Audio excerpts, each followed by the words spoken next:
सबको नमस्कार। आज आपके सामने हम इसलिए प्रस्तुत हुए हैं कि भारतीय जनता पार्टी आज के तारीख में भ्रष्टाचार और भ्रष्ट को किस तरह से बढ़ावा दे रही है, वो आज हम आपके सामने रखना चाहते हैं।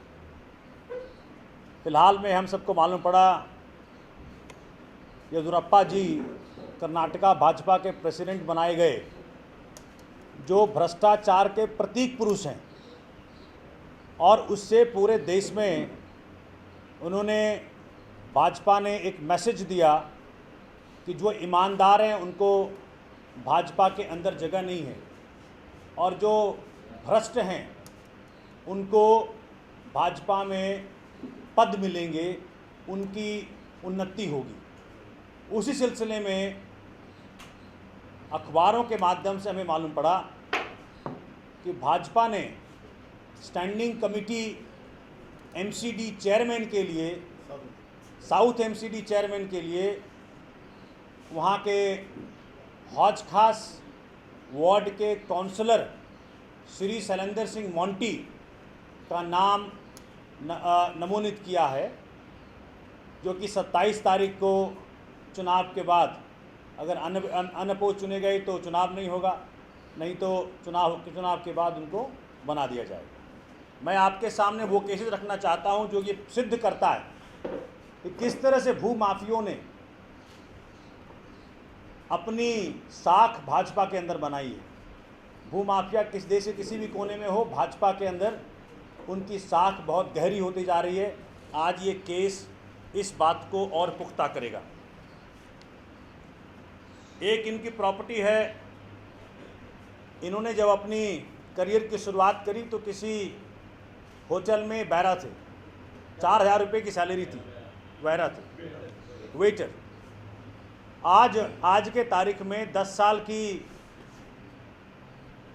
कॉरपोरेट होने के बाद इनके पास 12 प्रॉपर्टीज़ हैं। एक इनकी प्रॉपर्टी T40 नाम की प्रॉपर्टी है, जिस पे इन्होंने द रोज नाम का होटल बना दिया। ये प्रॉपर्टी डीडीए का लैंड है, ये एडमिटेड फैक्ट है, हमारे पास पेपर सारे हैं। डीडीए ने बकायदा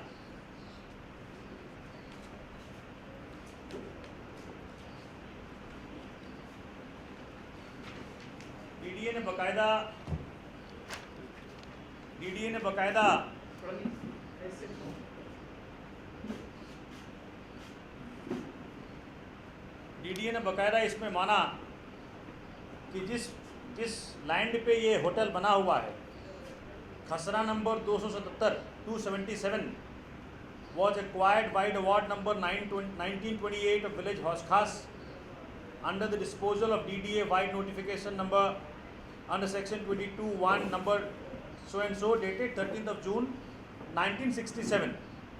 बाकायदा माना DDA ने कि खसरा number 277 of village Hoskhas is under encroachment as per reported by the concerned field staff of this office that said land has been encroached by Shrimati Renu Singh. Renu Singh उनकी पत्नी का नाम।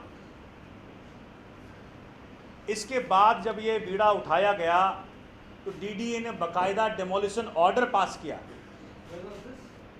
This was, I'll give you the entire case, I have with me, and this demolition order when it was passed, I'll give you that। उसके बाद मैंने जब DDA से पूछा भाई इसको डिमोलिश कब करोगे, तो मुझे कहा गया कि हमारे पास पुलिस फोर्स नहीं है। अब ये डीडीए और उस वक़्त की बस्सी साहब के पुलिस की मिलीभगत बताती है आपको कि किस तरह से बस्सी साहब के नेतृत्व में पुलिस ने अपनी बिल्कुल लोएस्ट उस वक़्त प्राप्त किया। तो पुलिस और डीडीए की मिलीभगत से इस प्रॉपर्टी का डिमोलिशन नहीं हुआ, इसको बकायदा वक्त दिया गया। हाई कोर्ट गए और झूठे कारणों से इन्होंने वहाँ पे स्टे लेने का प्रयास उस वक़्त किया। जब डीडीए ने, जब हाई कोर्ट ने रिजेक्ट कर दिया, तो इन्होंने स्टे लेने का दूसरे तरह से प्रयास किया, जिसमें कि डीडीए के मिली भगत होने के कारण स्टे इनको प्राप्त हो गया। और जब मैं ये बात माननीय अरुण गोयल जी जो अभी वीसी हैं डीडीए के, उनके नॉलेज में लेके आया, तो उन्होंने कहा कि हम इस स्टे को वेकेट कराएंगे। 17 अप्रैल 2016 को डेट थी ऑनरेबल हाई कोर्ट में। उस दिन आपको जान के हैरानी होगी, डीडीए के काउंसिल ने कहा कोर्ट को कि जी हमने वो तैयार नहीं किया रिप्लाई, इसलिए एक डेट और दे दीजिए। तो इस तरह से डीडीए पुलिस, उस वक्त की पुलिस की मिली भगत के कारण ये T40 प्रॉपर्टी जिसपे कि इन्होंने होटल बनाया, आज भी वो बिल्डिंग वहीं खड़ी है। दूसरा, जब ये इनकी एक अपनी पुश्तैनी प्रॉपर्टी थी 26 नंबर हौज खास विलेज, जब ये प्रॉपर्टी खरीदी गई उस वक्त ये प्रॉपर्टी 30 फुट बाई 30 फुट की थी, 30 गज बाई 1। ये है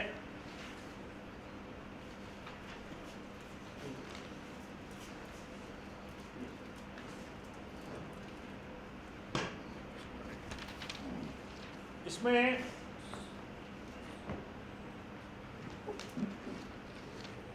यह है प्रॉपर्टी का जो ओरिजिनल डायमेंशन था,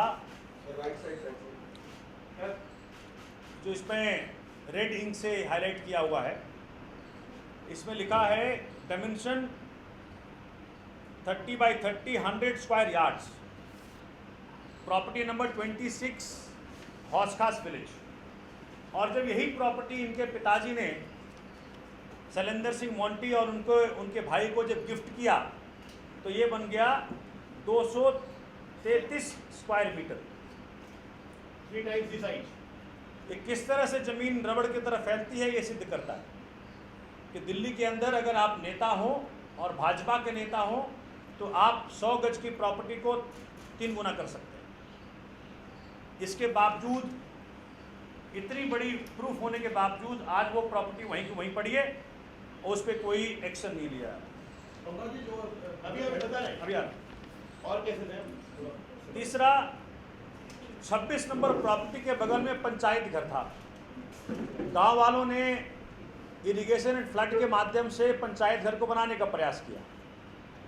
अब चूंकि उनकी नज़र इस प्रॉपर्टी पे भी थी, तो इसीलिए जब आधी रात को जब प्रॉपर्टी बन रही, तो इन्होंने आधी रात को उस प्रॉपर्टी के कॉलम्स काट दिए, जो लोहा था उसको काट दिया। उस पर फिर एक एफआईआर दर्ज किया गया, एफआईआर नंबर 486/3 पुलिस स्टेशन सदर इंक्लेव। इसमें उस वक्त की पुलिस जो थी बस्सी साहब के नेतृत्व में, उसका देखिए ये मास्टरी क्या होता है। उसमें उन्होंने कहा कि जी जो एक्यूज्ड है वो अनट्रेसेबल है।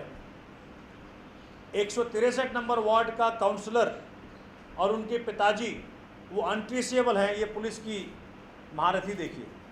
तो कोर्ट ने एक फटकार लगाई और कहा कि भाई डीसीपी इस बात को आके बताए कि क्या मामला है।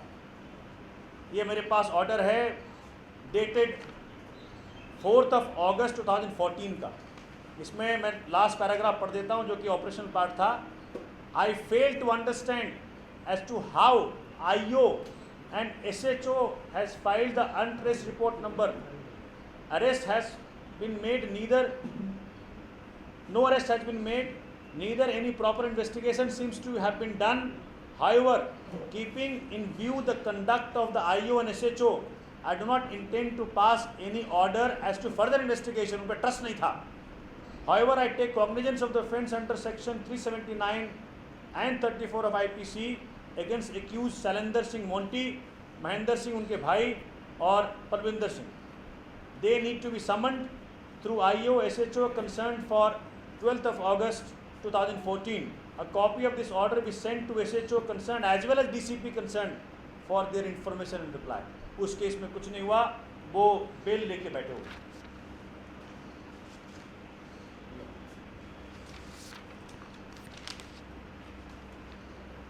किसी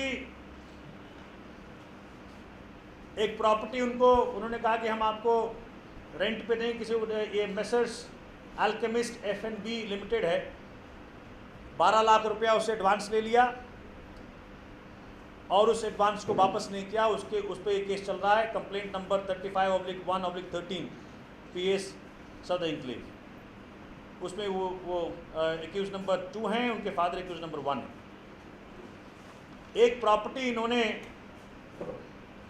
E6 ग्रीन पार्क एक्सटेंशन, एक काउंसलर जिसकी तनख्वाह ऑफिशियल तरीके से 3,000 रुपये प्रति महीने की होती है, मैक्सिमम तनख्वाह नहीं है वो, तो उनको वो मिलता है, स्टाइपेंड मिलता है 300 रुपये पर डे का, जो कि जिन्होंने करियर की शुरुआत करी एक होटल के बारे के नाते, आज उनके पास 11 प्रॉपर्टी, उसमें जो लेटेस्ट प्रॉपर्टी उन्होंने ऐड करी है property number E6 green park extension. Shri Shailendra Singh has grabbed his property worth 35 crore. इनका एक तरीका होता है कि पहले आप उसको सील करा दो, उसको डिमोलिश करा दो, उसको डरा दो ऑनर को, उसके बाद वो अपने आप कम पैसे पे देने को राजी हो जाएगा। इन्होंने एक फ्लोर, 4 फ्लोर उसके हैं, 8-8, 9-9 करोड़ के फ्लोर थे और इन्होंने बड़े सस्ते में उसको ले लिया। इसके अलावा इनके खिलाफ एक लोकायुक्त में भी केस पेंडिंग है, 1417/LOK/2012। उसमें ये करप्शन का पूरा बखेड़ा इनके खिलाफ वहाँ सबूत दिया गया है और 6 मई 2016 को उसका अगले डेट ऑफ हियरिंग है। और एक criminal case 69/1/16 V property number 47 के सिलसिले में चल रहा है। इनके खिलाफ कुल मिला के 8 केसेस मैं आपको दे रहा हूँ, जो कि संगीन है, जो लैंड ग्रैबिंग का केस है, करप्शन का केस है, चीटिंग का केस है, थ्रेटनिंग का केस है। इसके बावजूद अगर इनको रिकमेंड किया गया है, नॉमिनेट किया गया है as a standing committee chairman south MCD के, तो ये क्या दर्शाता है?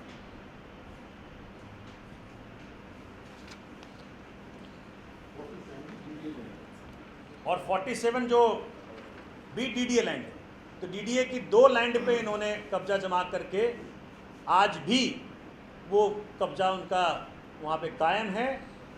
DDA तनिक नहीं कुछ कर रही और हाई कोर्ट के, इनफैक्ट मैं आपको बताना चाहता हूँ, मेरे पास वो जजमेंट है, इस वक्त नहीं है, हाई कोर्ट का करेक्ट ऑब्जर्वेशन मैं आपको बता रहा हूँ, आप मुझे कोट कर सकते हैं। हाई कोर्ट ने कहा है DDA पे लताड़ मारते हुए कि अच्छा कर रहे हैं कि पहले आप डेमोलिशन ऑर्डर पास करते हैं, फिर हाई कोर्ट के माध्यम से आप उनको स्टे ऑर्डर दिलवा देते हैं। तो ये बड़ा अच्छा नेक्सस चल रहा है इनका। तो ये मैं आपके जरिए दिल्ली की जनता को बताना चाहता हूँ कि ये भाजपा का चरित्र और भाजपा का असली रंग ये है। ये जो मैं बता रहा था प्रॉपर्टी नंबर 47 का, इसमें बकायदा इन्होंने लिखा, ये DDA ने बताया है कि as per attach site plan the house number 47 falls in खसरा नंबर 268 मिन और village हौसखास which is acquired wide award number 1928. The physical possession of the same has been taken on 21st of January 1967 by government. This is the paper. तो ये है चरित्र भाजपा का, ये है रंग भाजपा का। बात करते हैं कि हम करप्शन फ्री इंडिया देंगे और करप्ट और करप्शन को प्रमोट करने में तनिक देर नहीं लगाते। आपने जो लगाया है वो भी सरकारी लैंड का सरकार दिया गया जो 100 गज तो हाँ वो तो सरकारी लैंड है, जो बढ़ाया गया, जो बाकी एक्वायर किया गया वो तो सरकारी लैंड है। नहीं आपको एक 100 गज का प्लॉट ओरिजिनली था। When his father gives that piece of land to his son Shailendra Singh Monty, the size of the plot is 3 times the original size. So obviously the land which has been added to the original plot is government piece of land. उसमें सड़क को कब्जा कर लिया, पंचायत घर जो है उसको कब्जा करने का प्रयत्न चल रहा है। रात को उन्होंने उसका कॉलम काट लिया, लोहा बेच दिया।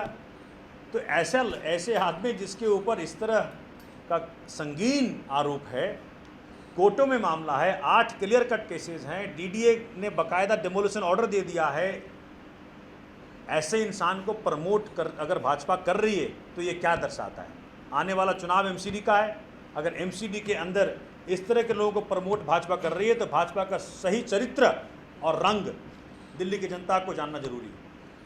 तो भाजपा के साथ साथ आप डीडीए के अधिकारियों को भी एक्सपोज करेंगे जो इसमें था? बिल्कुल। जो आखिरी तारीख पे 17 अप्रैल 2016 को जिस तरह से डीडीए के वकील मिस्टर पवन माथुर ने अपनी, कह सकते हैं इसको कि वो उनकी मिलीभगत दिखाई और एक डेट नया ले लिया, तो स्टे जारी रहा। तो मैं जानना चाहता हूं कि मिस्टर पवन माथुर ने किस ग्राउंड पे स्टे ले लिया, किस ग्राउंड पे उस दिन अपना आर्गुमेंट नहीं दिया और स्टे जारी रहा। डीडीए को चाहिए कि पवन माथुर जी से पूछे, जबकि मुझे वीसी डीडीए ने खुद कहा था जनवरी के महीने में 2016 में कि मैं इसका स्टे वेकेट कराऊंगा। स्टे वेकेट कराने की बात तो दूर, स्टे को जारी रखा गया। राठी जी, आपने भी एक मंत्री इमरान खान है जिन पर प्रॉपर्टी डीलर से 20 लाख रुपए मांग किया, आपने क्या किया?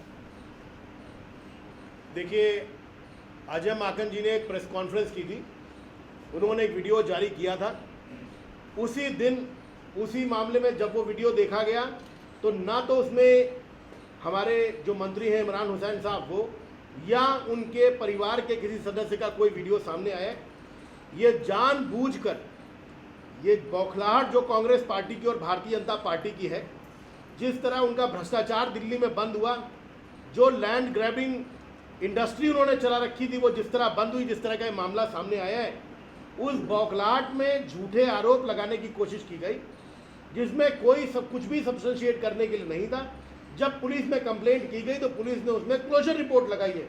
अगर आप हाईकोर्ट में जो मामला गया अगर उसको देखेंगे तो ये यही आरोप लगाया गया कि जी पुलिस ने क्लोजर रिपोर्ट लगा दी है।